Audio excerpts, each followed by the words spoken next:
Kasi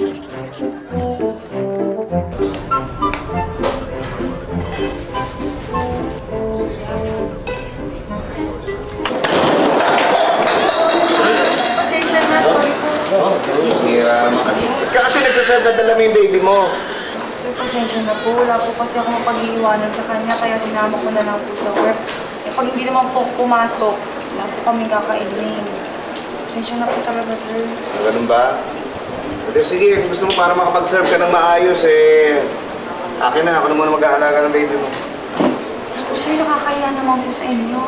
Hindi, okay lang yun, okay lang yun. Baka mamaya eh, mangyari pa yun sa ibang customer. Ireklamo ka, tapos matanggal ka pa sa trabaho. Okay lang. Hindi nga po inaalala ko, sir, kaya nakiusapan ko na nga lang po talaga yung boss ko na isama ko yung anak ko. Okay lang po. Okay lang. Marunong naman ako mag-alaga ng bata. Sige lang. Okay lang. Yes, baby. Yes. Okay. Oh, sige. Oh, no problem.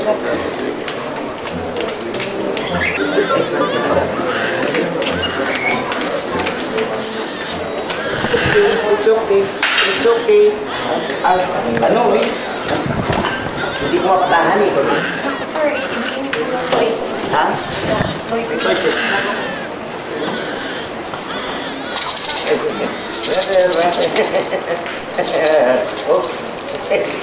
Oh, sige. Ginagawa. Sir, thank you, ha?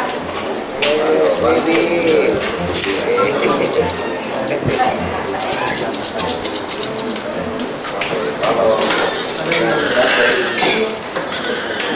Hindi ako ulit.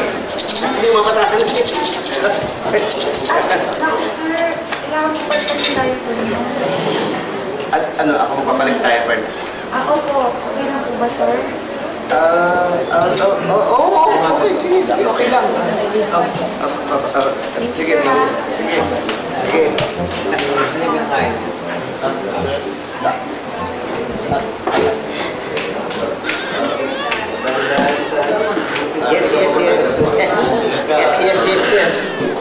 Yes, baby. Oh, no. Okay na diaper. Okay na. Oo, pamihip. Sir, nandito na po, baby. Ako na papagod sa kanya. Hindi. Okay na. Oo. Tsaka, parang nag-enjoy nga ako kasi naalala ko yung mga baby ko dati eh. Baka nga pwedeng ako na lang magpadede. Sige, I insist.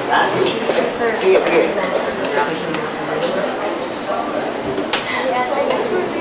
Please, huwag ka na magtimpla, dumidede na eh.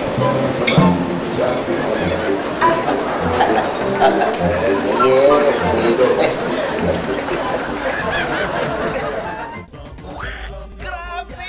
Exciting talaga yung mga eksena. At dahil hindi kayo bumibitiw, may sorpresa kami sa inyo. Punta lang kayo sa aming website.